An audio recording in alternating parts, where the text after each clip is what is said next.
Hello, good morning, and you're very welcome to this morning's Signpost webinar. My name is Mark Gibson, and I'm the manager of the Teagasc ConnectEd Programme.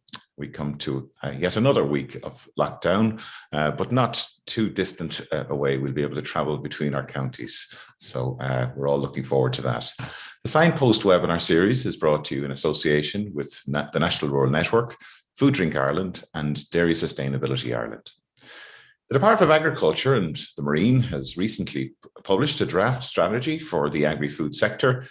The 2030 Agri-Food Strategy aims to set Ireland on a trajectory to become a world leader in sustainable food systems over the next decade. The strategy aims to deliver significant benefits for the Irish agri-food sector itself, for the Irish society and the environment. And we're delighted to be joined by Tom Arnold, who is independent chair of the 2030 Agri Food Strategy Committee this morning on this morning's webinar. So Tom, you're very welcome to the webinar. Thank you very much, Mark. So, and Pat, good morning to you, joining us from Wexford. Pat is going to help us with questions later on. But Tom, before we get to your presentation, maybe you could tell us a little bit about the work, I suppose, how you came to become chair of this strategy group, and maybe a little bit about your background and maybe some context to the overall process. Okay, thank you. And firstly, to say, just it is a real pleasure to have this chance to talk to a Teagasc organised event. Teagasc has, and the advisory service has played an important part in my life. I spent 5 years as economist with then ACOT in 1983 to 88, before it became Teagasc. And I have very fond memories of that. You're coming today from Athenry. I recall some of the great people dealt with in Athenry, people like Johnny Wiersky, Pat Mahan, Bernard O'Farrell, Bernie Smith, and all great colleagues and also great friends. So it's a real pleasure from there to join you. I don't imagine there's too many people in the audience who worked with me in ACOT stroke Teagasc 33 years ago. Pat Murphy is one of them. But I went from there to the Department of Agriculture, where I as chief economist and then assistant secretary, I moved from there to Concern, where I was for 13 years till I retired in 2013. It seems I've got busier since I retired, and I've done a variety of different things. And one of the last things is indeed to chair this session. I mean, why I was asked to chair it is for somebody else to decide. But basically, I suppose I have a wide range of experience at both European and international and national level. Hopefully that impacted on the decision. Anyway, it's been a great pleasure. It was a group of 32 people for the committee, the 2030 committee, and we've worked steadily to produce that. So what I would like to do today, if I can move to the presentation, is to go through, indeed, talk briefly at the beginning about the process by which we went about our work. I think we're getting the slides up. Good, well done, Mark. Thanks. I just want to talk about the structure of the presentation that I have today. I hope it'll take about 25 minutes. And then I very much welcome the chance to have questions and exchange of views. I thought it was useful maybe at the very beginning, on one slide, just talk about what I think are turning point moments over the last 50 years. I'll briefly deal with that and then go on to the strategy itself. In terms of reference, what we were asked to do, the process by which we went about it, what are the key recommendations? We've basically decided to set out what we would call 4 missions, high-level missions, and goals, subsidiary policy goals to attain those missions. And then go towards the end of the presentation towards what I was asked to talk about, the environmental ambition.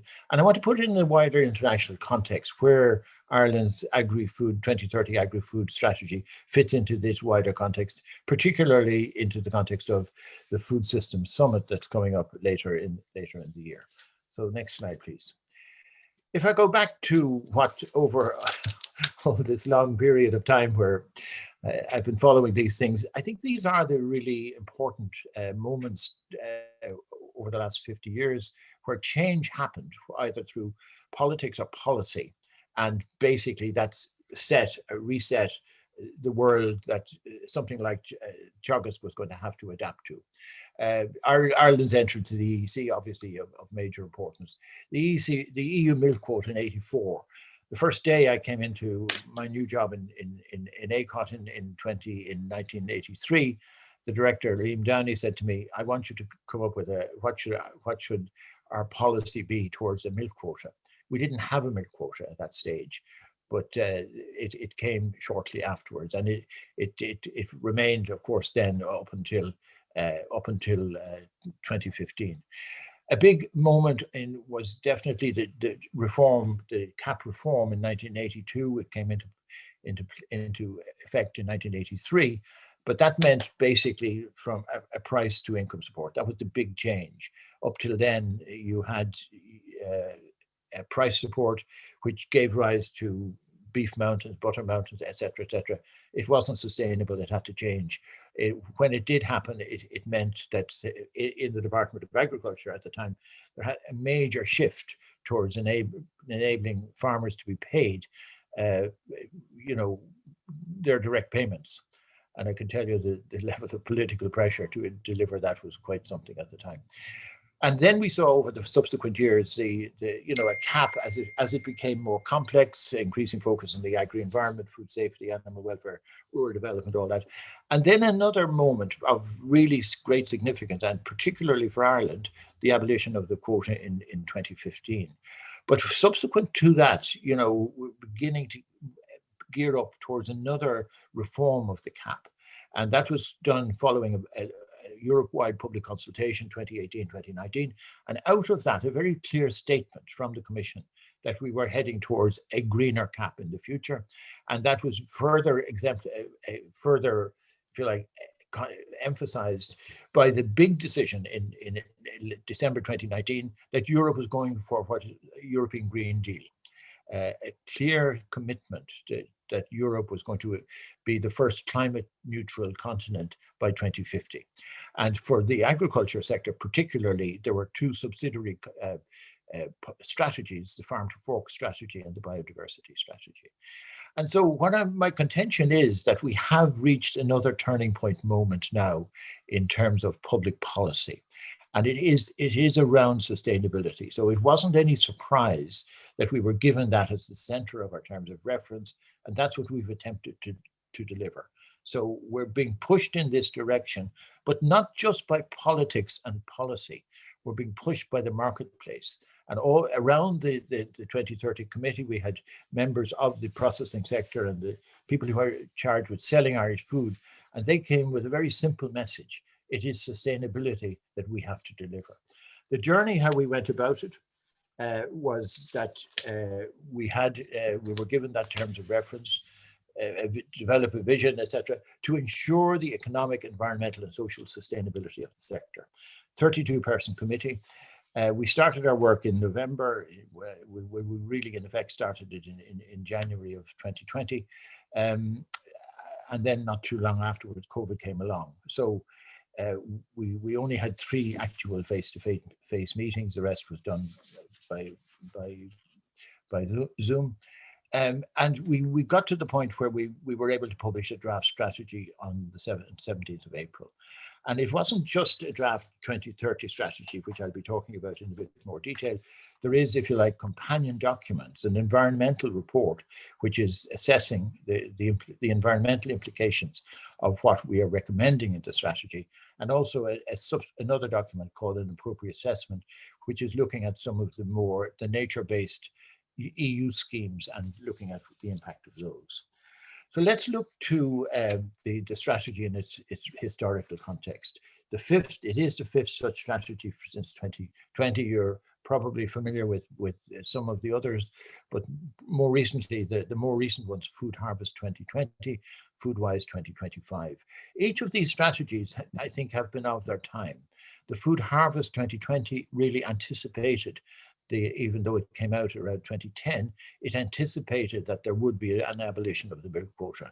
And that gave a policy framework for people beginning to plan for that day when that happened. Foodwise 2025 was really focusing on how the sector could grow the value and the value added of what it produced. But there was in Foodwise 2025 a really important statement, and it said it was a guiding principle that environmental protection and economic competitiveness are equal and complementary. One will not be achieved at the expense of the other. Well, now that's not quite what happened. What happened was that indeed Foodwise 2025 delivered in terms of increased output, the value of exports and value added, but at the expense of the environment. And the EPA, very clear statement on that, the economic growth in recent years has occurred at the expense of the environment, as witnessed by the negative trends in water quality, greenhouse gas emissions, ammonia emissions, and biodiversity. So we also need to look at the strategy against the background of changing Irish climate policy. I think it is true to say that from 2010 onwards, Irish climate policy steadily lost credibility nationally and internationally, and there were ratings and published documents to support that. The thing that got political attention was the Taoiseach's admission in 2018 that Ireland was a climate laggard. And then at a more substantial moment was the Supreme Court judgment in July 2020, which said that the 2017 National Mitigation Plan was inadequate, essentially, and it had to be upgraded. So what the government, that actually coincided, of course, with a new government, with involving the Green Party, with a new programme for government, which very clearly said there was needed to be increased ambition. And then that has been taken a step further by the Climate Action Amendment Bill, which provides for the setting of 5-year carbon budgets for each economic sector to force a reduction in emissions. The wider international background, of course, is also a factor here. I mean, there's been, following on from the European Green Deal, there's been actually decisions to heighten the level of ambition within European climate policy. And then obviously more recently, the arrival of Joe Biden in the White House has also moved in that same direction. So what, in terms of when we sat down effectively in January of 2020 to work towards producing a new strategy, we were informed by what has been happening internationally in more recent years, particularly in the last 5 to 8 years, the acknowledgement that there is a connection between food, health, and the environment. And that has evolved into what's been called a food systems approach. And that was the approach that we decided at the beginning that we would take in framing our strategy. Now, just to be clear what this means in practical terms, it means that we would look to an explicit link being made between selected aspects of policies for food, for health, and for the environment, and also that we would attempt to think through the roles and responsibilities of all the main actors in the food chain and spell that out as we work towards a vision for a sustainable food system for 2030. I mean, there has been a tendency in the past to think about food strategies as being predominantly focused on what's happening within the farm gate. Our strategy is a very clear statement that if we're going for sustainability, everyone from the input supplier to the farmer, to the processor, to the retailer, to the citizen, to the consumer, all have a role to play in working towards a sustainable food system. So moving to the next slide then, we can see that the other critical thing, of course, to say is that the context within which we have we were developing our strategy was radically different than the context within which Foodwise 2025 was framed. And I mean, the main elements of that changed context were that the role of the agri-environment had become much more important politically. that there are clear consumer preferences about sustainably produced food, and many of the big food companies, whether national or international, are each following their own sustainability agendas for 2030, and that's being reflected into the demands of the people who supply them. At the more macro level, the four major, what we call shaping issues for the next decade, we concluded were the evolving global food economy, increased population, increased middle-class people who can afford more high-quality food, planning within human and planetary boundaries, that sense that clearly there has to be more significant action on the environment if we are to tackle the climate change problem, Brexit and its consequences, and then the thing that wasn't there when we started our work, COVID, but obviously COVID is there and COVID has to be thought about. So they were, if you like, the major shaping factors that we have that influenced how we analyze the future and what we wrote about it.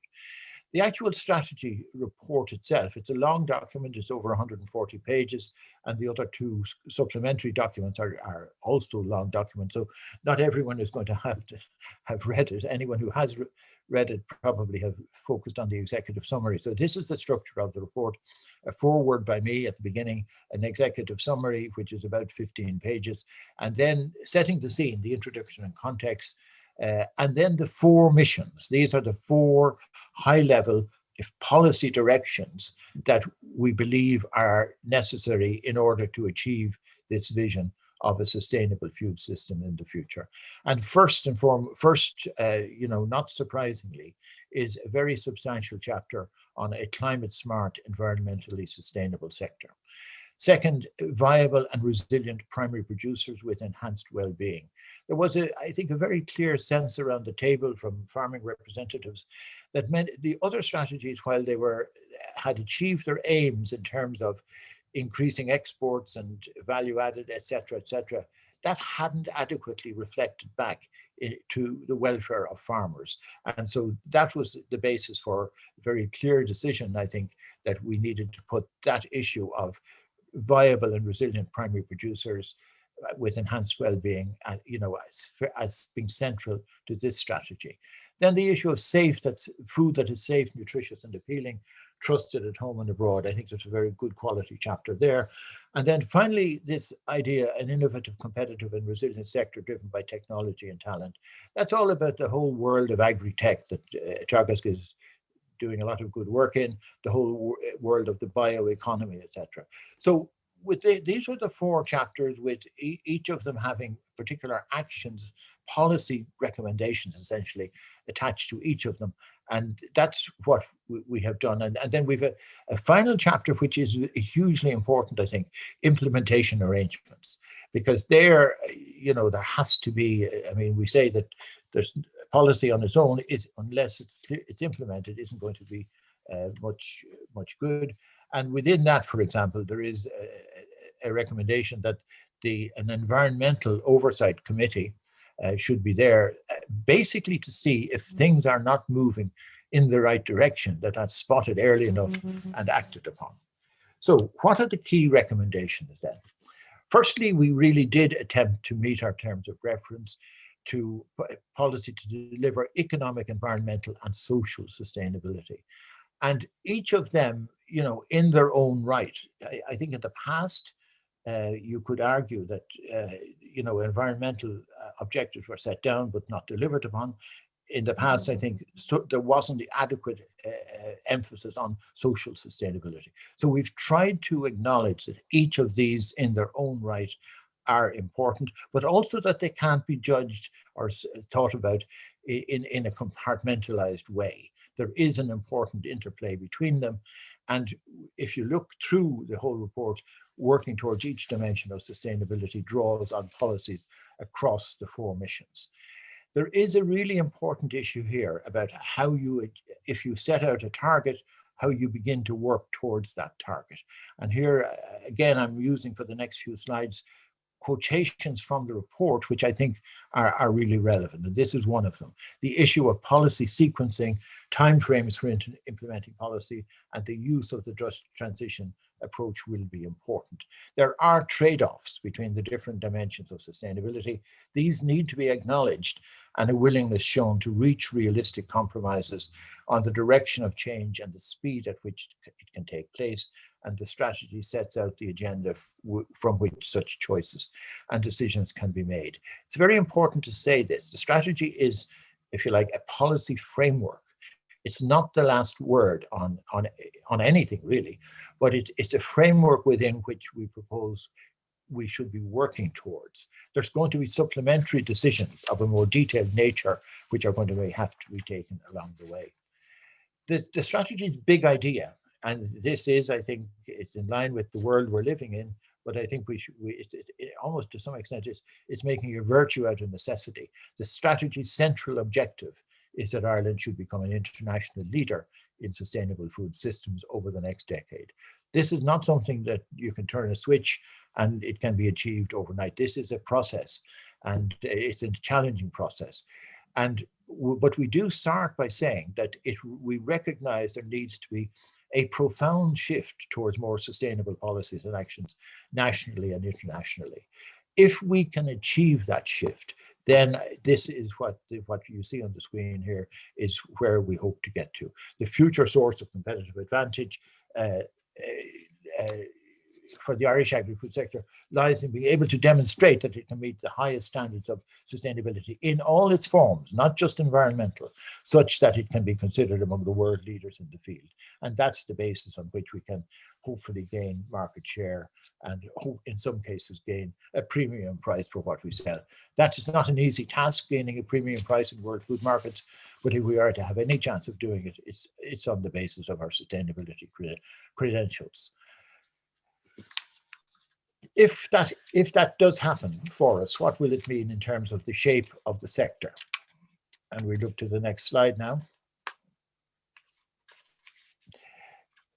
It's going to have to mean big changes for the sector, and help and in association with government and with society. But there's one clear statement that is going to have to be achieved. The sector should aim to become climate neutral by 2050, with verifiable progress by 2030, encompassing emissions, biodiversity, and water quality. At a more practical level, the sector becomes more diversified, resilient, and based on circular economy principles. And this is important, the core of Ireland's agri-food output will continue to be grass-based livestock production, wherein lies Ireland's natural advantage. And we will obviously continue to look at selling into an increasingly diversified range of export markets, and hopefully to get a premium price. Coming to almost coming back to our terms of reference, restatement about the centrality of working towards economic, environmental, and social sustainability. You can read that there. I just perhaps I'll be talking a bit more about Acclimatize and how it connects to the overall vision for the future. But on the social sustainability, the reality that we should be setting this strategy in that wider context of a stronger national focus on rural and regional development. So the other national report published in recent weeks on rural development really has to be seen as a companion document to our document, because I think there's going to be more possibility in the post-COVID world of people working at home. There's going to be changes in work patterns, the importance of effective broadband right across the country, more important. So I think there is a coherence in terms of national policy between what we are saying in the 2030 strategy and some of the other things that are happening. There's also at another level, this strategy, I think, has brought an innovation that we see on the next slide, where we talk about policy coherence. And whereas we had talked in Foodwise 2025, for example, about both economic and environmental sustainability, this strategy is the first to make a direct connection with health policy. And it proposes that the issue of food and health should be brought to a new level of political and policy importance. But this is going to require both a whole of government and a whole of society approach. And I think when we get through this COVID crisis, I think that would be a fitting moment to have a national conversation about health policy generally, but specifically about food and health. At a practical level, we're proposing that there should be a high-level group between the Department of Agriculture, Food and Marine, and the Department of Health to work in areas where they're already working in, but it should be given an additional momentum. Areas such as Healthy Ireland, the National Obesity Strategy, and the One Health, One World approach. And then an area which obviously I'm particularly interested in, the need to have a policy coherence between what we're doing at home and what we're doing in our foreign and development policy. I now want to move, as we're coming to the end of this presentation, to the issue of the environmental ambition. Mission 1 on climate smart, environmentally sustainable agri-food sector and the 7 goals reflects the political and policy importance of this issue. We still await the establishment of a 5-year carbon budget for the sector.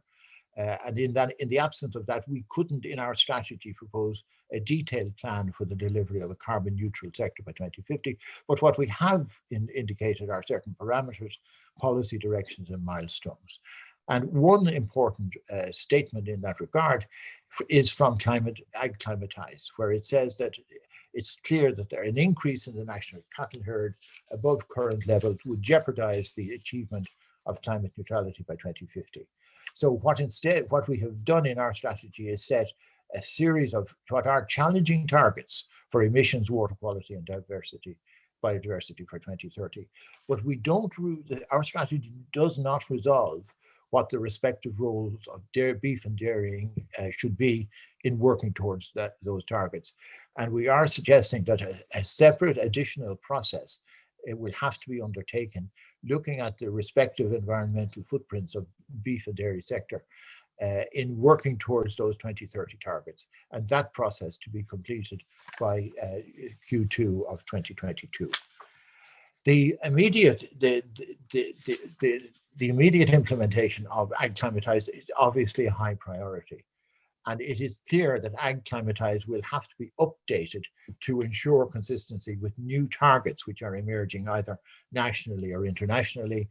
And the 5-year carbon budget in particular is going to be of relevance there.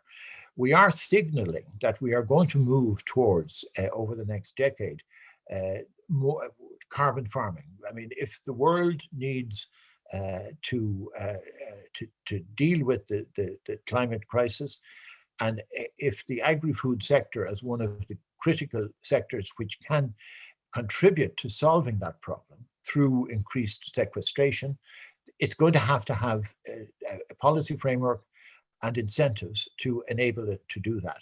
And what we are suggesting in our strategy is that this work has to proceed, it has to accelerate, in fact, and in fact, other areas such as forestry and renewable energy have to come into play to a much greater extent.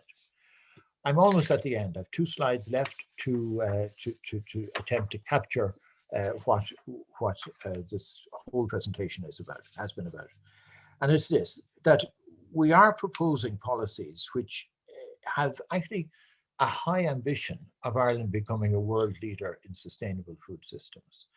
But it's important to set it at the background, if you like, that producing sustainable food is now, it's a basic entry point.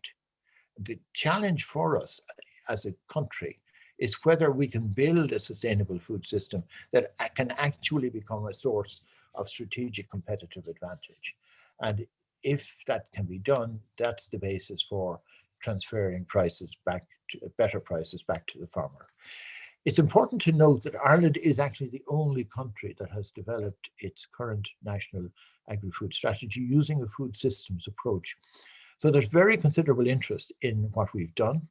There's a great deal of work going on in preparing for the Food Systems Summit in September, and Ireland is playing a really important role in that work. There's a lot of very good collaboration between the Department of Agriculture and the Department of Foreign Affairs in preparing for this and in positioning ourselves so that we can say we have actually something quite important and quite unique in our planning for the future. And then my final slide is that I think we have taken in the strategy, we've taken, I think, a very realistic view of the decade ahead. But the overall sense and feeling of our report is positive, and will highlight significant opportunities for Ireland. And if that can be achieved, we believe that that can deliver both economic benefits, which can be ultimately translated down to the farmer, and political benefits. And coming back to, if you like, the 50-year perspective of how the world changes, I think if we can get into this leadership position in the sustainable food systems, it really will open the door to the next stage of transformation and value addition in the sector. And anyone who's tracked it, and many of you will have done, we've moved from being a producer of commodity products up until the 1990s to being currently an internationally competitive food sector, but we can build on that to become, I think, a leading supplier of policy advice and services to countries on track to developing their own version of a sustainable food system. And Africa in particular, I think, should represent a particularly buoyant market for such services. So that, in brief, although 30 minutes is enough time to talk about anything, that is what this strategy is about. And I very much welcome the chance now to engage with whoever wishes to talk about it. Thank you. Thank you, Mark. Thank you, Tom, and thank you for I appreciate the time was relatively short, but I think you managed to encapsulate the thrust of what's in the strategy. And look, there's no doubting the ambition within this strategy. I think everybody will agree with that. Just looking at, I suppose, some of the questions coming through there from our viewers, I suppose everybody's wondering, the implementation obviously is going to be crucial here, and how this is the targets. I know there are a number of targets set out in the document around methane and some other environmental indicators. Could you maybe share your thoughts on that next stage of implementation and actually translating this strategy into an action plan and actual change on the ground? Yeah, there's a very clear recognition that the next stage of implementation is of huge importance. What the strategy in its current form does not have is a detailed program of implementation. It has the principles that it will operate to, which involves, oversight, targets which are to be monitored carefully, and course corrections where necessary. We will have, we're going through this 2-month consultation period now, to be finished by mid-June.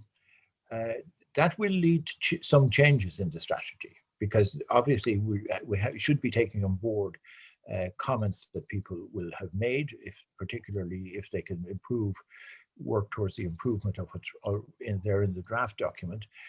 But there's also been, and many people may be aware of this, we've sponsored what's called national dialogues, national food dialogues, 4 webinars, which have been very useful, I think, and they're all focused on different elements of the strategy. So we had the one earlier this week, which Maeve Henshin from Teagasc took part in, and we will also be taking into account what they throw up.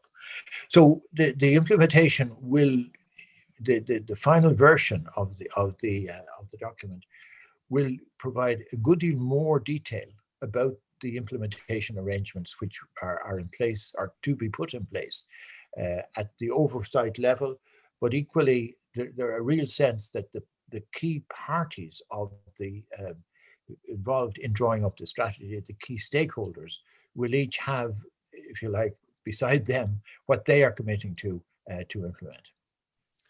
It's has been widely reported that the environmental pillar represented at the committee did have reservations. I think was that probably the best way to describe it, about some of the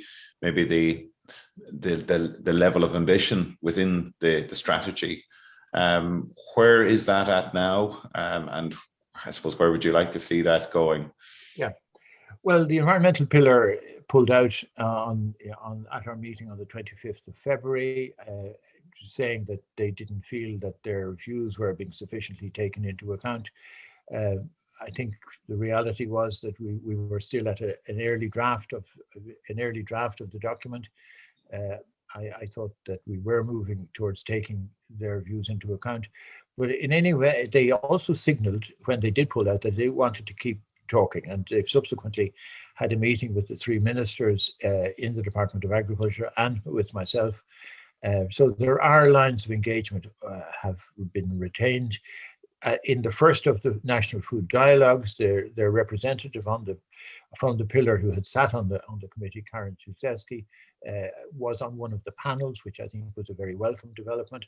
And also a few days subsequent to that, they published their own document, which again I think is a very useful contribution to the national debate. In many cases, there are strong elements of overlap between what they were proposing and what is now already in the strategy. There are other elements where there isn't a congruence of support. So I think it remains to be seen what they do. I think very much the door is open for them to rejoin the process. And I do say in my foreword to the document that the ideal situation here is that this agri-food strategy in its final form should achieve a high level of political and societal consensus. That would be the best basis for actually getting it implemented, but it would also be the best basis for Ireland being able to present itself as a really serious, a serious player in working towards this objective of having a sustainable food system, and having that message which is able to say, this is our national policy, we're committed to implementing it, and we want other countries to move in the same direction. And that's the relevance of being able to go to the Food System Summit in September, at which Ireland will be represented by the Taoiseach, and being able to say that and be able to point to our national strategy, signed off, committed to, and committed to being achieved. Looking at the economic leg of the sustainability stool, I know from speaking to a lot of farmers, they would say, look, there's money, there's cost involved in compliance and improving the environmental standard of their farming systems. There's capital investments and so forth. How do you see in the future how we can send stronger signals through the market to the farm level? Because I know that's one of the ambitions within the strategy, is to have a better distribution of value along the food supply chain.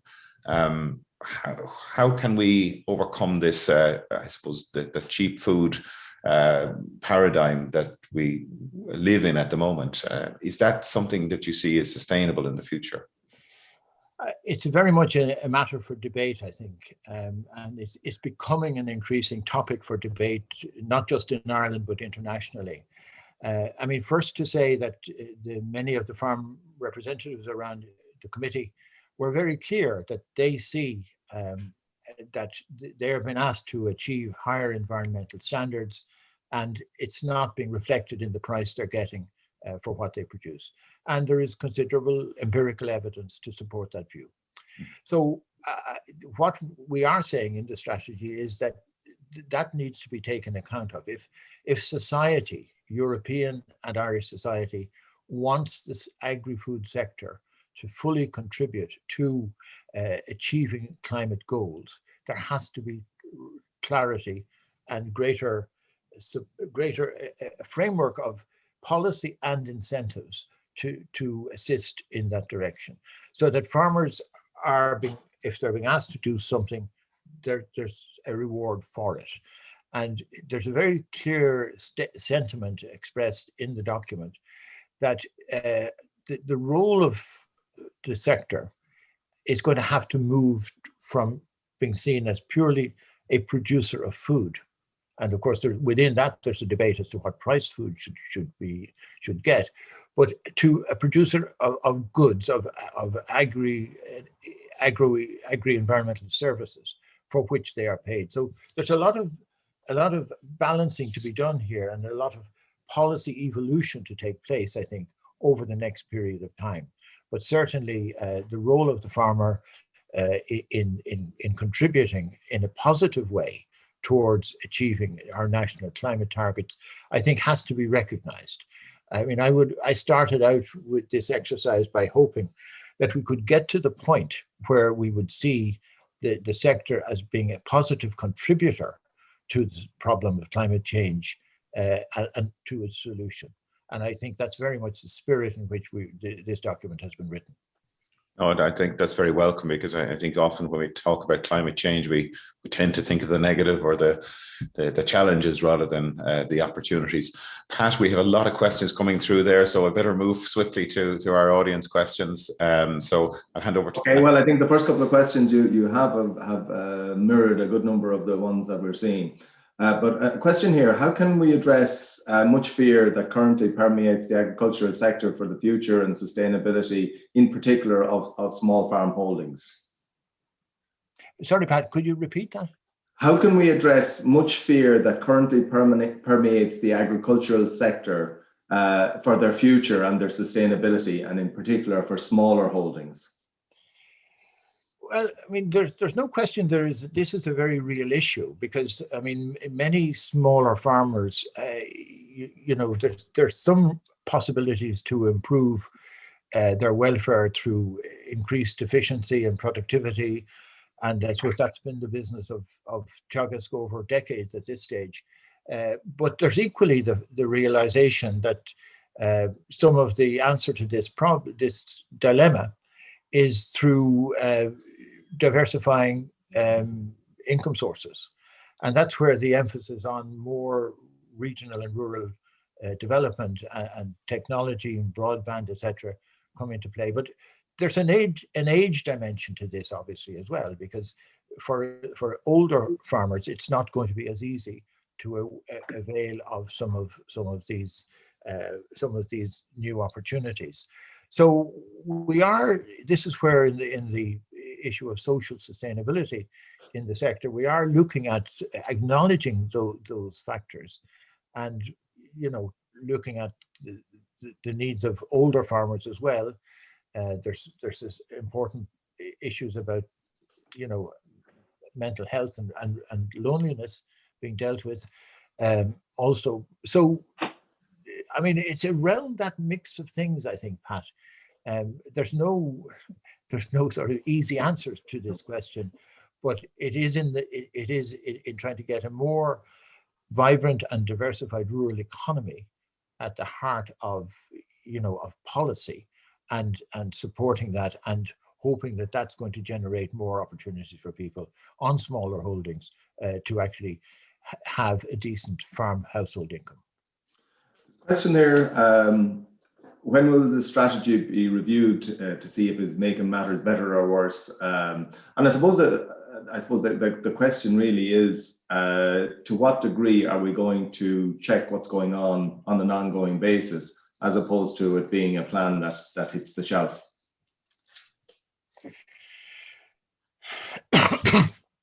Well, certainly, I think the whole idea of having monitoring arrangements in place that assesses what's happening in real time. I mean, you're not going to get every 6 months sort of major changes, but there really does need to be, I would say, in this strategy in particular,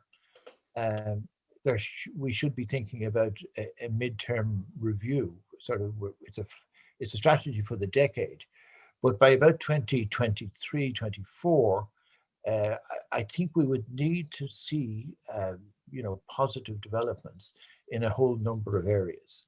And in particular, I think the whole agri-environmental indicators there, that we have to get on a trajectory of change in those, which which ensures that we're actually going to achieve the 2030 targets that we're committed to. I think there'll obviously be other measures, indicators of how quickly we're delivering better services in rural areas. The rollout of broadband, for example, is going to be a very practical thing. So I think we should be building in a sort of a culture of continuous review and assessment, and accountability for are the policies being put in place, and then are they delivering, and do that in a very pragmatic and realistic time frame. A question here, does the Agri-Food Strategy contain a detailed commitment to the early restoration of Ireland's vanishing biodiversity? And is there an understanding of the ecosystem services required? I think so. I mean, there'll be debate about this with the environmental pillar as to whether we're going far enough, but there's a very strong section on biodiversity. I mean, it's open to debate whether it could be stronger or not, but I think there's a full recognition that the issue of biodiversity is of enormous importance. And I think that recognition is happening now, globally as well. There's I suppose in the last couple of years in particular, the data that's emerging about the number of species that are under threat or are vanishing is very stark. And the whole COVID crisis has also brought into focus the need to make sure that we're talking about one world, one welfare, and one health. So there's a very definite recognition of the interconnectedness of things. I think our strategy is fully reflects that, and I think the detail of what is in it, I think also reflects it. A question here, and again, it might be a difficult one to answer in a very short space of time. What kind of social indicators would you envisage a kind of explaining or demonstrating the success of I suppose social inclusion elements of the plan? We acknowledge in the document that we're probably not quite there yet in terms of having an agreed set of social indicators to reflect this. But what in saying that social sustainability is actually a really important part of the wider sustainability proposition. We accept that more work needs to be done on that. But I mean, there are certain areas where we should be looking. I mean, there's a strong emphasis, for example, on safety on the farm, where practical things can be done in the short term.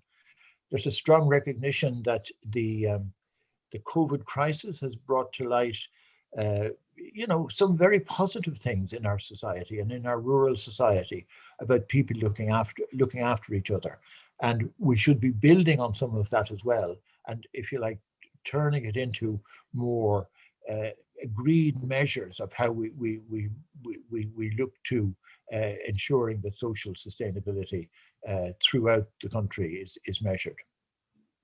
Okay, a couple of questions here, very similar. Should farmers be paid for providing ecosystem services such as carbon sequestration for the benefit of the whole community?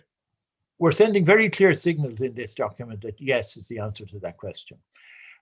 How it's to be done, I mean, there's a number of examples. I know that you're having, in a couple of weeks' time, you're having Brendan Dunford from the Burren Bio there. Brendan was on our committee, made a major contribution to the committee and to its report. And I think we are, there's a number of particularly the EIP schemes that have been in place over recent years have given some very helpful suggestions as to how policy should move towards enabling farmers to be paid for the provision of ecosystem services. So that's very much a direction of travel that the strategy endorses. And indeed, there's a number of other ideas in there as to how it should be implemented in practice. So I think and then the whole area of carbon farming is still at an early stage in our discussion. But I mean, that's probably going to involve agreeing on where our baseline is in terms of the status of our soils. There's a strong emphasis on soil health and adopting a long-term view of the importance of improving soil health and how you measure that. And all of this connects back into the agenda for carbon sequestration, which I think is going to become a lot more important in the coming decade. There's a question here just saying you mentioned compromises and that that there was a failure in Food Wise 2025 to, I suppose, to see that compromise between the economic output and environmental sustainability. What do you have in the current proposal that will ensure that I suppose the competing elements of environment and economics delivers on the environmental side? Well, I think we've tried to be very specific about some of the the direction of travel that we need to see in terms of meeting legitimate agri-environmental objectives.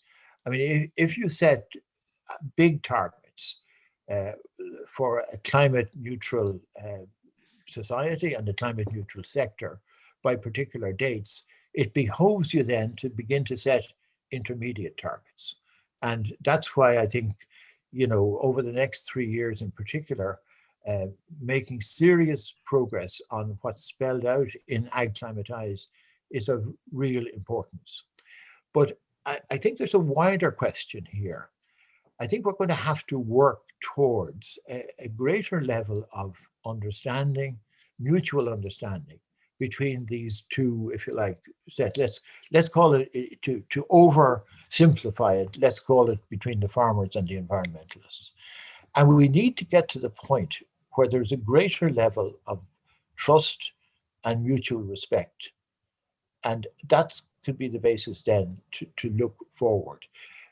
It probably has to be done on the basis that there is a clear recognition that the agri-food sector is actually a serious contributor to solving the climate crisis, both in terms of reducing emissions, increasing carbon sequestration, and dealing with renewable energy. But on the other side of the fence, I think there has to be a recognition that there has to be an equivalence between economic, environmental, and social sustainability.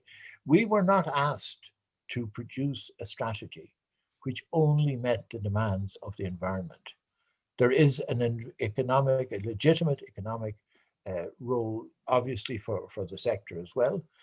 And in that context, Ireland's role as a producer of safe, high-quality livestock products, selling to a very large number of 180 countries across the world, that is a legitimate role.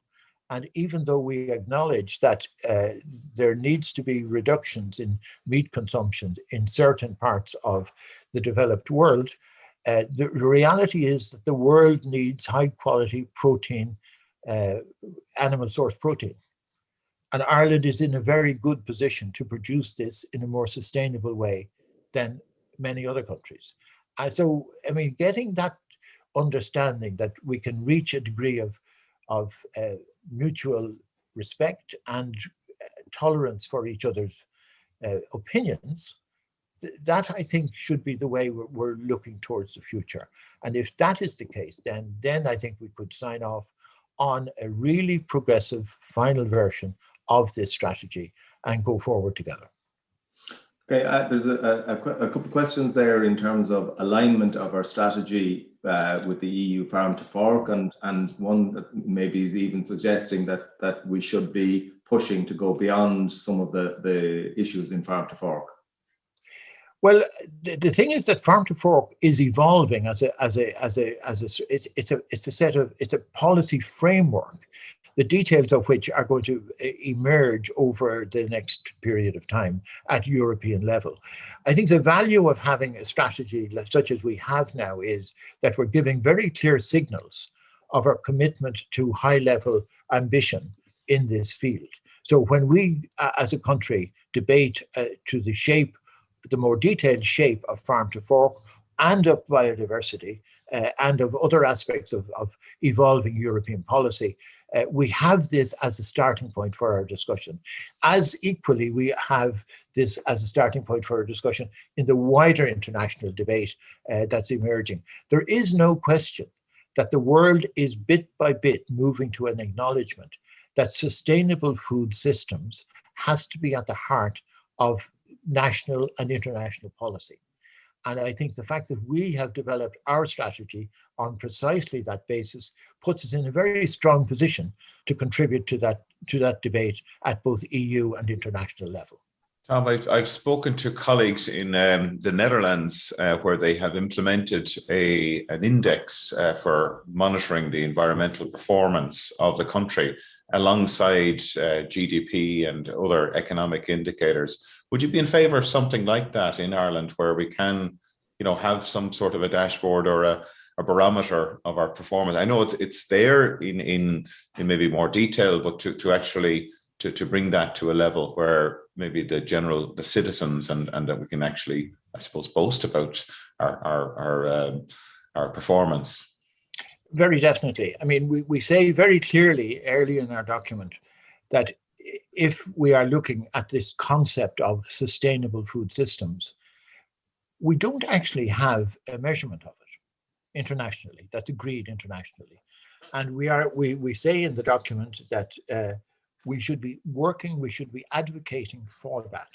And we should be advocating that it should be developed by probably an independent international organization such as the Food and Agriculture Organization, the FAO, and that Ireland should bring its own experience of developing its own strategy and the monitoring and implementation process that it's envisaging to put in place to monitor that strategy to that international consideration. So very definitely, this is for this to happen would, I think, be in the Irish national interest, because if we say we aspire to being a leader in this field, we need a measurement which shows that our actual performance is in keeping with our leadership ambitions. We're just coming up on time. Pat, do we have any last burning question there? Yeah, there was I suppose a question about the level of consensus within the very broad group that coming out of the development of the strategy. Have you a very strong consensus within the group, and do you feel that you have a strong consensus between, obviously there's the issues with the environmental pillar, but within all other sectors, how strong do you feel the consensus towards pushing forward with the achievement of the objectives set? We met in January, in February, and ended up in I'm going through different drafts of the document. When we met at our last meeting, I said that this was an almost final document, and that we would take on board whatever additional comments were being made. I was very struck by the degree of, I thought, genuine consensus around the table.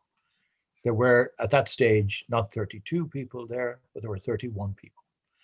And there was a real sense, I think, that we had gone on a journey from January 2020, when we started our work, when we agreed that we should adopt a food systems approach to developing our strategy.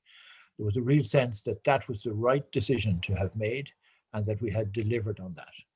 There was a sense that we had made a real effort to deliver on getting the balance right between the three dimensions of sustainability: economic, environmental, and social. So I think we have the basis for genuine consensus for the future.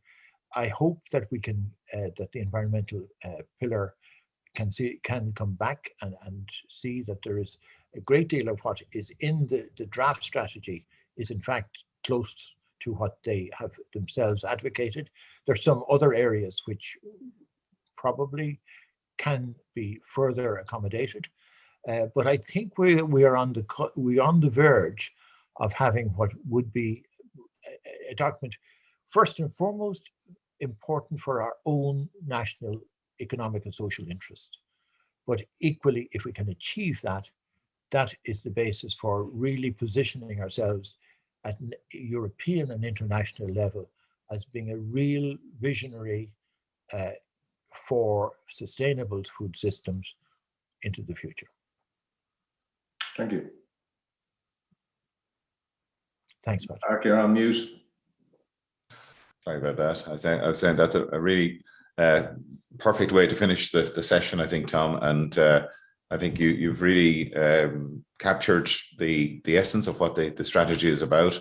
I think that phrase, that we can't compartmentalize each component of sustainability, I think that to me is a really important point, that they all have to be looked at collectively, and that even looking at the level within environmental sustainability, we can't just deal with climate change in isolation of biodiversity and water quality. They have to be brought along together. So thank you so much for joining us today, Tom, and I want to wish you well with the remaining work that you have to do there and building that consensus. And I think that's a really important forum for trying to develop that, I suppose, understanding between the different parts or pillars involved in the process. So if people want to contribute to that public consultation, that remains open until the end of the month, is it, Tom, or into June? Mid-June. Mid-June, okay. And I presume it's Department of Agriculture website that they can visit. And there is another, is it one remaining dialogue that's coming up? One remaining dialogue on the 17th. It's Monday week. I'll be involved in it. It's about the issue of policy coherence between our domestic policy on sustainable food systems and our international and foreign policy. So I think an important matter to discuss. Great. Thank you again, Tom. Pat, thanks very much for helping with questions. No problem. Just to remind you that next week we'll be joined by Bernie O'Flaherty from Law Pro, who's going to be talking to us about water quality and the challenges in understanding and valuing it. And like Tom referred to, we'll have Brendan Dunford then the following week, who's going to be talking about the great work that they're doing down in the Burren there also. So I just want to thank our production team, Yvonne Maher and Andy Boland, and we look forward to seeing you next Friday morning at 9:30. And we want to wish you well for the weekend, and hopefully we don't get all washed away the weekend. There seems to be serious weather coming in there on some of the evenings, but look, we'll take it all in the west here and make it all easy for you over in the eastern part of the country. So look, at that we'll wrap things up, and we will talk to you again. Thank you.